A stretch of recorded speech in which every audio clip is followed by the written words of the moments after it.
Good morning student. याच्यापूर्वी आपण 1 ते 6 video बघितले आणि आता आपण व्हिडिओ नंबर 7 बघणार आहोत. तेच आपली जी एक्सरसाइज प्रॅक्टिस एक्सरसाइज चालू आहे 1.2. याच्या आधी आपण 1-2 हे प्रश्न बघितले होते. याच्यामध्ये आता सुरुवात करताना आपण प्रश्न नंबर 3 बघणार आहोत. त्याच प्रकारे प्रश्न तुम्हाला रजिस्टर मध्ये स्वतःच लिहायचे आहे.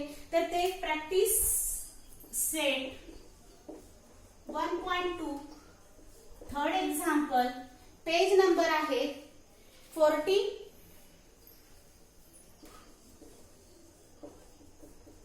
एक्झाम्पल तुम्हाला स्वतः लिहायचं आहे.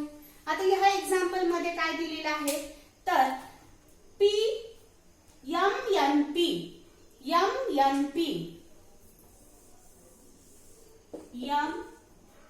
पी हा ट्रायंगल दिलेला आहे. एम पी ह्या ट्रायंगलचा जो एन नावाचा अँगल आहे तो एन क्यू नावाच्या सेगमेंटने काय केलेला आहे बायसेक्ट केलेला आहे एन क्यू.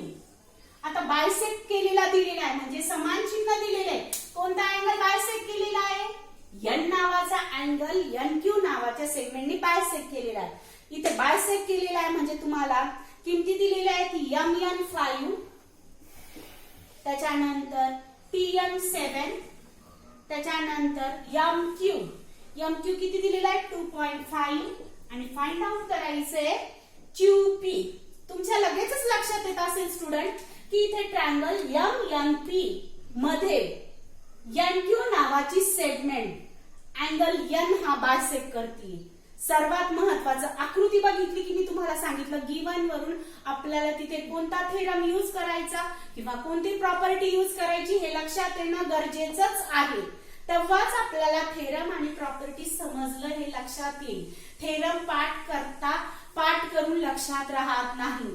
थेरम तुम्हाला समजून घ्यावे लागतील आणि नंतरच त्याचं पाठांतर करावं लागेल. Without understanding you have to learn that theorem. तो थेरम तुम्हाला समजणार नाही. प्लीज काळजी घ्या. थेरम खूपदा वाचा, खूपदा समजून घ्या. आकृतीवरनं थेरम समजून घ्या आणि मगच थेरम करा. आणि ते थेरम जर तुमचे चांगले झाले तरच तुम्हाला प्रश्नांची उत्तरं सोडवता येणार आहे. म्हणजे इथं सुरुवात करताना इन ट्रायंगल MNP काय महत्वाचं गिवन दिलेलं आहे आपल्याला की NQ segment NQ bisect angle N हे महत्वाचं गिवन दिलेलं आहे. मग आपण कोणती प्रॉपर्टी यूज करणार by property of angle bisect. कशी यूज करणार ती प्रॉपर्टी कोणत्या व्हर्टेक्स पासून स्टार्ट झालंय N. अपोजिट साइड कोणती MP. मग MQ upon QP MQ upon QP. तुम्ही ही साइड मी जी लेफ्टला लिहिली तुम्ही राईटला लिहिली राईटची साइड लेफ्टला लिहिली तरी चालती काहीच अडचण नाही. मग उरलेल्या दोन साइड कोणत्या त्या ट्रायंगलच्या तर कोणत्या व्हर्टेक्स पासून या NM अपॉन NP बरोबर आहे. आता याच्यात किमती ठेवायच्या. काय किमती आहे त्याच्यात MQ किती आहे MQ आहे 2.5. त्याच्यानंतर QP माहिती आहे का तुम्हाला नाही तसेच ठेवायचं QP. त्याच्यानंतर MN किती आहे 5 आणि हे किती आहे NP 7. कुठून आणल्या किमती घरून नाही आणल्या गिवन मध्ये दिलेल्या आहेत. त्याच्यानुसार आपण त्या किमती लिहिलेल्या आहेत. सगळीकडे अशी जेव्हा 3 किमती दिलेल्या असतात आणि चौथी जर आपल्याला फाइंड आउट करायची असेल तर आपण नेहमी काय करतो क्रॉस मल्टिप्लिकेशन. कुठे येऊ संख्या न्यूमरेटरला येऊ डिनॉमिनेटरला येऊ लेफ्टला येऊ राईटला येऊ आपण तिथे काय अप्लाइड करतो by cross multiplication. By cross multiplication म्हणजेच काय येणार 2.5 into 7 is equal to 5 into QP. आता राईटला जो 5 आहे तो गुणाकारात आहे. लेफ्टला आल्यानंतर तो कुठे जाणार डिव्हिजन मध्ये.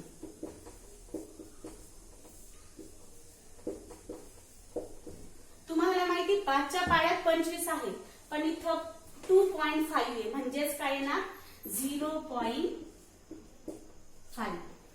0.5 म्हणजे म्हणजे 0.5 into 7 is equal to QP. मग 5 35. पण एक संख्या झाल्यानंतर एक फिगर नंतर इथे काय पॉइंट आहे, म्हणजेच इथे एक प्लेस वन्स प्लेस झाल्यानंतर तिथं आपल्याला काय द्यावं लागणार आहे, पॉइंट द्यावं लागणार आहे. म्हणजेच QP ची किंमत किती येणार 3.5 युनिट किंवा सेंटीमीटर. तिथं काय दिलेले काहीच नाही, म्हणजे काय घ्यायचं युनिट. लक्षात आलं. अशा प्रकारचे एक्झाम्पल्स परीक्षेमध्ये 2 मार्कासाठी येतात. एक तर ऍक्टिव्हिटी म्हणून येतात किंवा पूर्ण सॉल्व्ह करण्यासाठी येतात. तर प्लीज लक्षात घ्या की इथे अँगल बायसेक्ट करून दिलेला होता, त्याच्यामुळे आपण इथे by property of angle bisector हा थेरम यूज केला आणि किंमत फाइंड आउट केली. ह्या 4 किमतीपैकी कुठलीही एक किंमत आपल्याला दिलेली नसेल तर आपण फाइंड आउट करू शकतो. काही प्रॉब्लेम समजलं? ओके. यातलाच question number 4.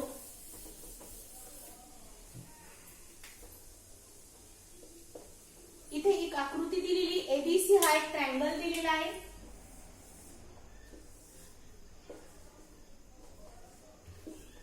ABC is one of the triangle आणि AB आणि AC ला PQ नावाची रेषा इंटरसेक्ट करते P आणि Q पॉइंट मध्ये.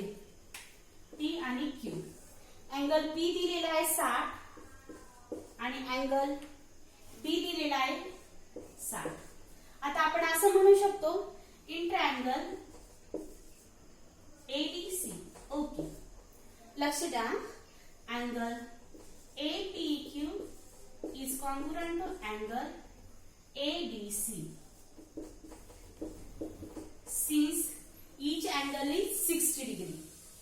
का तर दोन्ही पण अँगल सेम आहे, त्यांचं मेजर सेम आहे, त्यांचं मोजमाप सेम आहे, ते दोन्ही पण 60 अंशाचे. जर ते दोन्ही सारखे असतील तर ते काय येतील, इक्वल येतील, कॉन्ग्रुएंट येतील. मग रिझन काय, each angle is 60 degree. कुठून घेतलं, गिव्हन. आपण आपल्याला त्यांनी दिलं होतं म्हणून आपण गिव्हन लिहिलं. म्हणजे दॅट इज आपण असं म्हणू शकतो की नाही APQ is congruent to PQC. हा ठीक आहे. आता आपण ABC म्हटलो, ठीक आहे. ABC हे कोणत्या प्रकारचे अँगल आहेत लक्षात घ्या. एक आड एक येणारे, 2 समांतर रेषा आणि एक आड एक येणारे. समजा 2 पॅरलल लाईन येतात. हे बघा L is parallel to M आणि त्याची P नावाची ही काय ट्रान्सव्हर्सल आहे. आता हा पण 60 आहे आणि हा पण 60 आहे. त्याला ठीक आहे. म्हणजे हे 2 प्रकारचे अँगल कोणत्या प्रकारचे तुम्ही 9th स्टँडर्ड मध्ये बघितलं होतं. कोणत्या प्रकारचे अँगल आहे, त्या अँगलला आपण म्हणतो corresponding angle. Corresponding angle. Corresponding angle त्याला मराठीत म्हणतात समगत कोन. थेरम काय आहे 9th स्टँडर्डचा, जर करस्पॉन्डिंग अँगलची जर एक पेअर कॉन्ग्रुएंट असेल, करस्पॉन्डिंग अँगलची जर एक पेअर कॉन्ग्रुएंट असेल, हे गिव्हन आहे. करस्पॉन्डिंग अँगलची जर एक पेअर कॉन्ग्रुएंट असेल तर त्या 2 रेषा एकमेकींना पॅरलल असतात.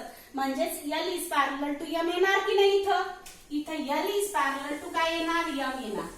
इथं करस्पॉन्डिंग अँगलची जर एक पेअर कॉन्ग्रुएंट असेल तर L आणि M नावाची रेषा एकमेकींना पॅरलल येणार. तसंच म्हणजे इथे कोण येणार, that is we have to said that PQ is parallel to BC. म्हणजे segment PQ is parallel to side BC. ठीक आहे, साइड BC. ठीक आहे, याला म्हणूया नंबर 1. काय म्हणूया, number 1.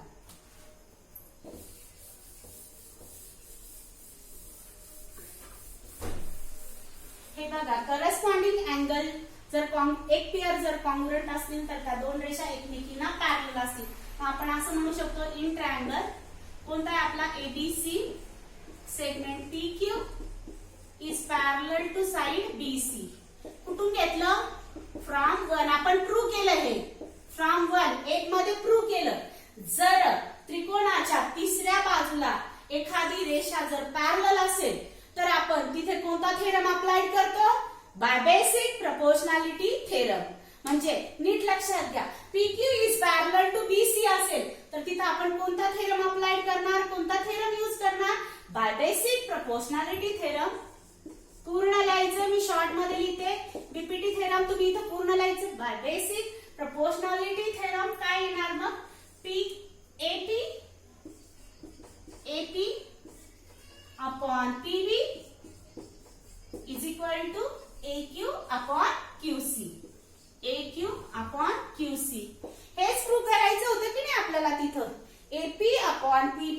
Equal to AQ upon QC. कसं प्रूव्ह केलं आपण? हे दोन्ही अँगल कॉन्ग्रुएंट आहेत म्हणून हे करस्पॉन्डिंग अँगल आहेत आणि करस्पॉन्डिंग अँगलची जर एक पेअर कॉन्ग्रुएंट असतील तर त्या दोन रेषा एकमेकींना पॅरलल असतात. म्हणजे ट्रायंगल ABC मध्ये PQ is parallel to BC. जर पॅरलल असेल तर by basic proportionality theorem AP upon PB is equal to AQ upon QC. समजलं? काही अडचण? पुढचे एक्झाम्पल बघूया आपण. समजलं? Okay. Fifth example. Practice set 1.2 चं आपलं फिफ्थ एक्झाम्पल चालू आहे. काही अडचण असेल तर व्हिडिओ मध्ये कमेंट बॉक्स मध्ये कमेंट आहे तिथे कमेंट टाकायची की मला हा प्रश्न समजला नाही, हा परत सांगा. तुमच्या कमेंट बॉक्स मध्ये तुमच्या कमेंट्स येऊ द्या. त्याच्यामध्ये काय समजतंय काय नाही समजत आहे मला ते कळेल. आणि तुम्ही जर चॅनल सबस्क्राईब केलं तर मला लक्षात पण येईल तुम्हाला व्हिडिओज व्यवस्थित पोहोचतील. आणि नंबर लक्षात ठेवा प्लीज. आपण मॅथ सेकंड म्हणजे जॉमेट्री हा सब्जेक्ट बघतोय. मॅथ मधला खूप महत्वाचा आहे. आपण एक पायरी चढल्यानंतरच दुसरी पायरी येत असते. मॅथच्या स्टेप्स खूप महत्वाच्या असतात, थेरम महत्वाचे असतात. एखादा व्हिडिओ जर मिस झाला तर तुम्हाला कळणार नाही. प्लीज चांगला अभ्यास करा. याच्यामध्ये फिफ्थ नंबर प्रॉब्लेम सेट 1.2 च आपण पाचवं एक्झाम्पल बघतोय. तिथे ट्रॅपेझियम. ट्रॅपेझियम म्हणजे काय? ज्या चौकोनामध्ये फक्त एकच प्रॉपर्टी काय असती ट्रॅपेझियमची की एक जी बाज म्हणजे एकच महत्वाची प्रॉपर्टी असती की त्याच्यामध्ये साइडची एक पेअर काय असती? पॅरलल असती. साइडची एक पेअर काय असती? पॅरलल असती. बघूया. हा ट्रॅपेझियम आहे. नाव आहे त्याचं ट्रॅपेझियमचं नाव आहे ABCD. ABCD मध्ये तुम्हाला माहिती की हा ट्रॅपेझियम म्हणजे ही पेअर पॅरलल आहे आणि त्याच्याच AD आणि BC ला इंटरसेक्ट करणारी आणि DC ला आणि AB ला पॅरलल असणारी PQ नावाची एक रेषा आहे. म्हणजे जिथे ह्या तीन रेषा एकमेकींना पॅरलल दिलेल्या आहेत आपल्याला. AB is parallel to PQ, PQ is parallel to PC. म्हणजे तुम्हाला लक्षात महत्वाचं काय की हा चौकोन कोण आहे? ट्रॅपेझियम आहे. That is solution. प्रश्न तुम्ही पुस्तकातून बघून लिहा. पेज नंबर 14 वरचा प्रश्न आहे. काय दिलेले ते बघा. मी सोल्युशन लिहितेय. That is we have to set that like side AD is parallel to side PQ and PQ is parallel to side DC. Most important given दिलेलं आहे. म्हणजे इथं तीन रेषा एकमेकींना पॅरलल आहेत तर तुम्हाला माहिती property of three parallel lines and their transversal. ही प्रॉपर्टी आपल्याला यूज करायची आहे. By property of three reason लिहिणं खूप महत्वाचं आहे. तुम्ही कोणता थेरम तिथं अप्लाय करताय गिव्हन वरून तुम्हाला लगेच लक्षात येतं फिगर आणि गिव्हन वरून की तिथे कोणता थेरम तुम्हाला अप्लाय करायचा आहे. तर हे बघा. Property of three parallel lines and transversal. Okay. म्हणजे कसं यूज करणार मग?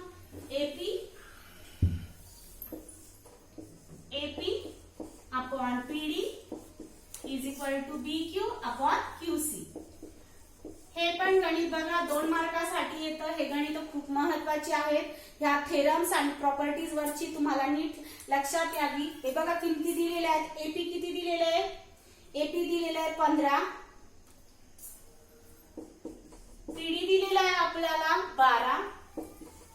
QC दिलेला आहे आपल्याला 14 आणि आपल्याला फाइंड आउट करायचे BQ. ह्या किमती आपण कुठून घेतलेल्या आहे? गिव्हन.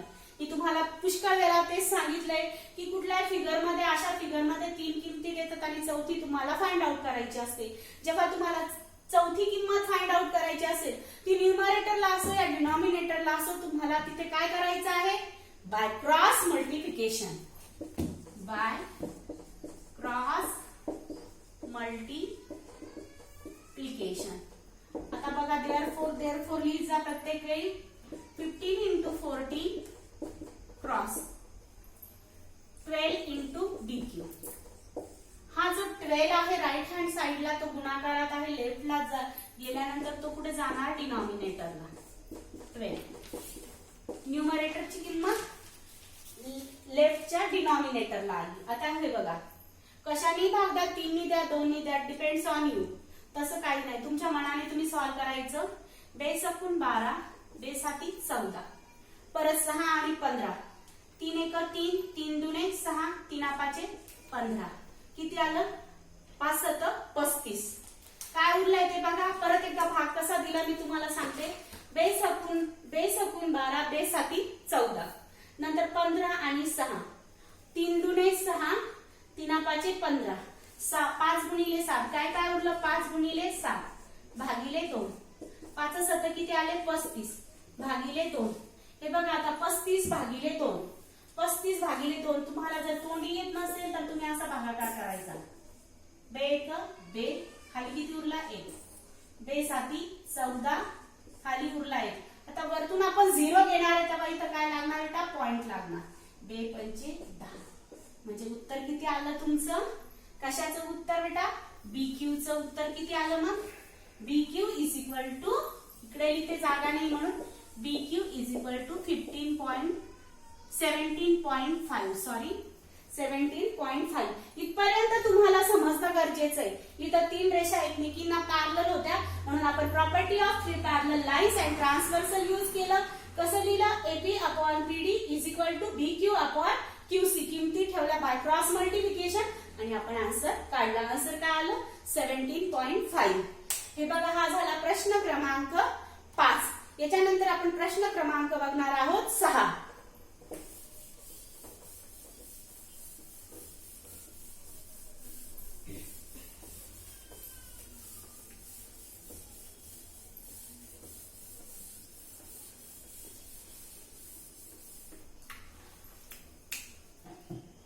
प्रॅक्टिस सेट तोच आहे, प्रश्न क्रमांक 6. हे बघा, मी तुम्हाला फक्त प्रश्न समजून सांगते. तुम्ही प्रश्न स्वतःच्या मनाने सोडवायचा आहे. प्लीज, आता तुम्हाला थेरम कळता आहेत, ते कसे यूज करायचे काय नाही ते बघायचं आहे. प्रश्न आहे, कोणता ट्रायंगल आहे हा? MNP. MNP नावाचा ट्रायंगल आहे. त्या ट्रायंगल मध्ये QP, तुम्हाला काय फाइंड आउट करायचंय? QP. आता इथे मोस्ट इम्पॉर्टंट गिवन काय दिलेलं आहे तुम्हाला की in triangle MNP segment NQ bisect which angle? MNP. आता हे बघा, जेव्हा तुम्हाला एक अँगल बायसेक्ट केलेला दिलेला आहे म्हणजे तुम्ही इथं कोणता प्रॉपर्टी यूज करू शकता?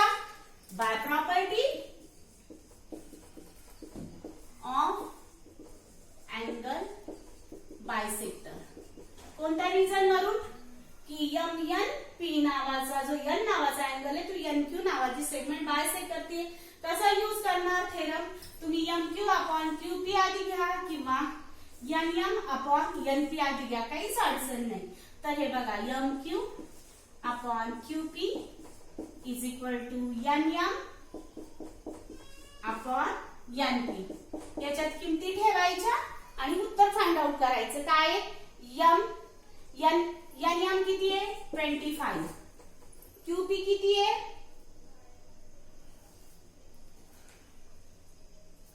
हा, MQ किती? सॉरी 14. माय मिस्टेक. QP तुम्हाला फाइंड आउट करायची आहे. QP फाइंड आउट करायची आहे. MN किती दिलेली आहे? 25 अपॉन 14. कुठून घेतलं? गिवन. आणि हे बघा लेकरांनो, बाय क्रॉस मल्टिप्लिकेशन करून तुम्हाला हे सोल्युशन काढायचं आहे. तर 14 into 40 is equal to 25 into QP. आता 14 इंटू 40 हे 25 पुढे येणार डिव्हिजन मध्ये आणि तुम्हाला QP फाइंड आउट करायची. लास्टचा आन्सर तुम्हाला बाय कॅल्क्युलस पार्ट यूज करून सॉल्व करायचंय. QP ऑलरेडी ह्या ट्रायंगल मध्ये MNP या ट्रायंगल मध्ये सेगमेंट NQ ने MNP नावाचा अँगल बायसेक्ट केलेला आहे. इथे एक अँगल बायसेक्ट केलेला आहे म्हणून आपण by property of angle bisector use केलं. MQ upon QP is equal to MN upon NP. किंवा तुम्ही ही साइड आधी लिहिली लेफ्ट ची लिहिली मी ती राईट मध्ये लिहिली आणि राईटची ती लेफ्ट मध्ये लिहिली तरी चालती. किमती ठेवायच्या, क्रॉस मल्टिप्लिकेशन करायचं आणि आन्सर फाइंड आउट करायचं. काही अडचण?